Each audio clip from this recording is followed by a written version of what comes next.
The destruction of the American black community has been engineered for a very long time. It has been planned out to the T, and it is working. I'm going to speak a little bit about this. I'm going to make one more video about this, by the way, and I'm going to get more detailed. But in this video, I want to touch on the things for you to start to understand this topic much more. Some people may see this video as, why do you say the destruction of the black community was engineered? Let's get started. So let's talk about welfare and segregation and everything, right? When all that first started, about 100 years ago, the black family dynamic was strong. Think about it. Our ancestors made it through all of these harsh times together. That's because the husband and the wife, even though they was going through so many tremendous things, they had each other, right? It brought them out of slavery. It helped them fight segregation. It helped them gain equal rights. Even helped some of the feminist movement. You get what I'm saying? Because a lot of the husbands had the wives back. Like, yeah, she want to work, let her work. You get what I'm saying? But because of the government stepping in, if the government told you as a woman, you got a husband, right? Let's say we're going to use modern time money. Just think about it in a past tense type of way. You get what I'm saying? Let's say your husband racks in a total of 4K every single month after taxes. That's a okay income, right? That you have enough money to buy you a house or, pay your mortgage and do a few other things, but it's not a lot of money to really do a lot with. You get what I'm saying? What if the government come to your doorstep and be like, yo, instead of that 4K a month I give you, I am going to give you 7K a month after taxes. Actually, you don't even pay no taxes because you get money from the government. So I'm going to give you 7K a month. You're going to be able to buy your house and do all the things you've been doing, but way more. Take care of your kids. Let's say this imaginary person also have 2 kids, right? The average person, back then has at least 2 kids. Most women, when a woman have a child, her most important duty is taking care of that child. So naturally, when time kept on passing, more and more women started to kick the man out of the home and replace the man with the government, because the government helped take care of the kids better than the man did, right? Because it was various jobs wasn't paying well back then. Get what I'm saying?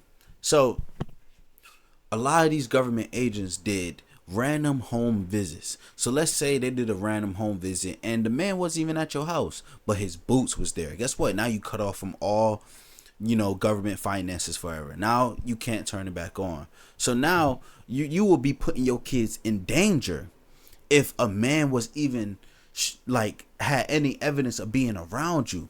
So it got to the point where you can't come over here, you can't be over here. That's what the women would say to the men. You can't be over here, you gotta go. That just part one in how the engineered destruction of the black community happened. So with that, the black community still was staying strong, even though that was starting to affect our communities a lot, right? Let's talk about how when jazz music started to pick up. When jazz music started to pick up, the black community was going crazy. It was so positive, so powerful, so popular. It was taking over the country and the world, right? Jazz slowly evolved into hip hop. And when hip hop was first started, when gangs in the black community first started with the Black Panther Party and things like that, these are all positive things. Hip hop music was originally positive. Gangs was for the black community was originally positive. Think about the Black Panthers. They was doing nothing but trying to help the community, grow the community, protect the community. You get what I'm saying? But you know what the record labels did? I want y'all to remember that the record labels, the people that own the record labels also own the jails. So they getting money from 2 fronts. Because everybody know the cycle when it come down to these rappers out here. They go to jail, they come out, and their music blow up. Guess what? The government just made money off of you being in jail, and they made money for you being out of jail at the same time. They made money on both fronts, a lot of these record labels. People don't know this, right? So, because of how powerful jazz music was and how powerful hip hop music was, the record label started doing exactly this. We are not promoting that goody two shoes positive music no more. Straight up, you could research this. Like, you, if you think I'm lying in this YouTube video, research this stuff. I might not be articulating myself like a lot of some other YouTubers, but guess what? Everything I'm saying is factual. Let me continue. So the record labels say we're only promoting music that promotes this type of energy, negative energy. You know, the type of music that come out nowadays when it come out of the hip hop community. Let me kill this guy. Oh, I fucked your bitch in some Gucci flip flops. Oh, I just whack 'em all, slide down your block, blah blah blah. You get what I'm saying? I'm just saying cliche stuff, but that became the norm for our community, which started what? Which stopped all the positivity that the jazz and early hip hop communities was doing for the black community, and it started to destroy our brains. That negative stereotype for black men became the culture. That negativity became a part of our culture. It became a part of our identity. That's why in 2025 or in the 2000s, I'm from Brooklyn, New York, which is very urban. You know, I grew up around nothing but black people and maybe some Puerto Rican people in the mix who they're like us. You get what I'm saying? But now killing another black man became the norm.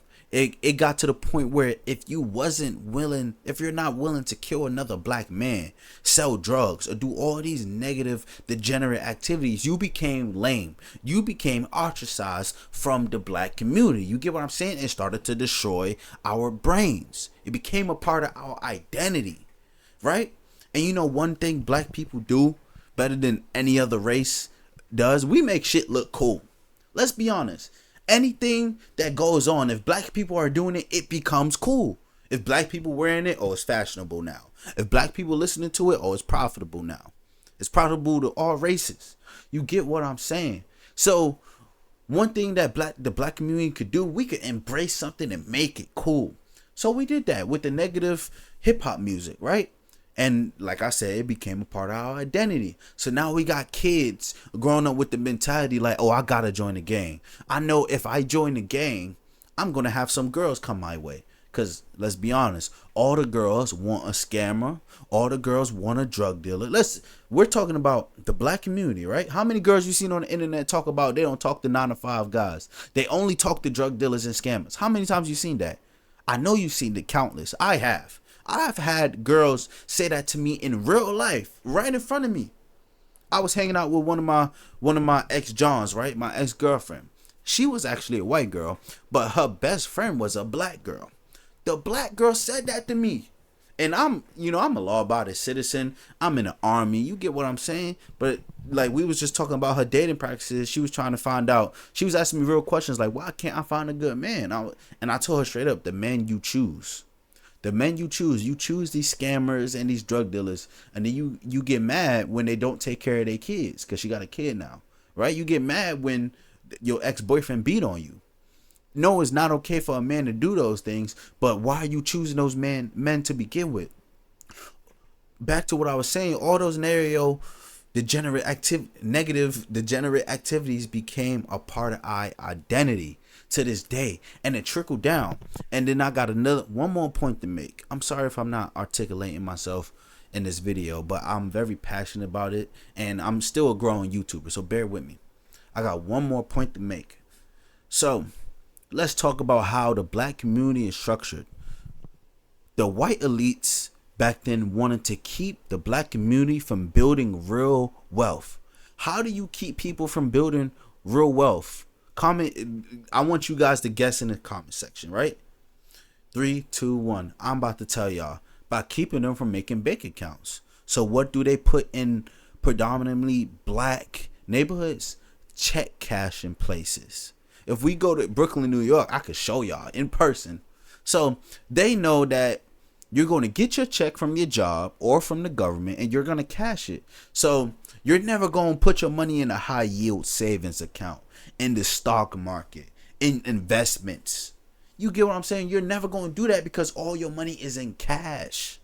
You get what I'm saying? So on top of that, they start next to the check cash place, they put things to distract us because they want the black community dumb, distracted, and just oblivious to what's really going on. So if we go to Brooklyn, New York, if we go to Linden Projects, right? Which is one hood that I used to live in for a few years while I was in New York. There's a check cashier's place, so they know you gonna go cash your check. Right next to the check cashier's place, there's a corner store, right, which sell everything, supermarket goods, sandwiches, all of that. Next to that, it's a liquor store, right? And this is all like 10 steps away. Literally, check cashers is like a little strip mall, but it's New York City, so everybody walking. Next to that is a sneaker store. Guess what's next to that? A Chinese place. Next to that, another hip hop, like a type of hip hop clothing store. You get what I'm saying? They want you to go to the check cashing place, alright, then go get some food, because what's the first thing most people do when they get paid? They probably go get something to eat, let's be honest. So you gonna go to the check cashier's place. Let's say you get paid $1,000, right? Now you got your $1,000 in cash. You go get yourself a sandwich or something. Then you gonna go buy some Jordans right after.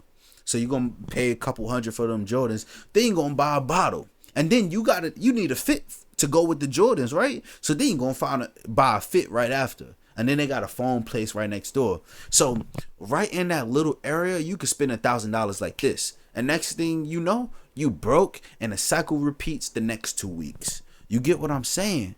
All of this has been engineered. The destruction of the black community has been planned for generations. And y'all don't know that. This is why I preach for my people to stop feeding into the negative stereotypes, to the degeneracy. Just because I'm not trying to kill another black man don't make me lame. It's wrong. I don't want to kill another black man if I don't have to. If he's not threatening my life or the life of my loved ones. I don't want to sell drugs. I want to be a law-abiding citizen and build generational wealth. This is what I want for my community. But we are all feeding into the bull crap. I want y'all to know this. The destruction of the black community has been planned for generations and is working. And it's working very, very well. Very well. We have the power to stop this. We really can, by simply moving away from the negativity and drama. With knowledge, you gain power. And with that power, you could use to positively affect your life. Let's say you learn a lot about the stock market. Now that you know a lot, you know where exactly to invest to positively affect your life money-wise. If we know what's negatively affecting our community, we can start doing the exact opposite to grow for the future. You know, for all the black kids that was born this year. You want them going through what we went through growing up? You want them to go to school and have to join a gang just to be accepted by the population? Because where I'm from, if you wasn't in a gang, you really was ostracized. You really was getting no girls. You really was. Like, let's keep it a band. Why do most guys join gangs? It's because of that reason. They want women. I moved to North Carolina when I went to high school, right? And there's some hoods in where I'm from, and then there's nicer neighborhoods. I lived in one of those nicer neighborhoods because I got adopted. I got taken out of foster care and adopted when I was in high school, right? When I was in high school, I met a lot of black men who grew up with super nice houses and all that, you know? They became gangsters, not because they had to, because they wanted women. What I'm saying is factual. I might not articulate myself like some other YouTubers, but everything I said in this video is facts, and you can fact check it all. I'm going to end this video right here. I hope you get the premise of where I'm going. We could make a better future for each other, but we have to understand these things and do better. There's a reason why I refuse to buy a gun illegally. Even though sometimes it might be easier, especially me back then. No, I'm not doing that. I'm 25 years old. I'm going to get my gun from a legal gun store. Guess what? I got my carry and conceal permit. So now I can carry and conceal it. If I shoot somebody because he threatened my life, guess what? I'm probably not going to jail. You know, don't just be a hothead just because you got a gun, no matter if it's legal. But you guys get what I'm saying. What's the point of carrying a gun and putting a button on it if I know I'm going to get however long, 10, 20 years just because of the button on my fucking Glock? You get what I'm saying? What's the point of crashing out at a party over a man stepping on my J's or my Balenci's? We feed into the bull crap.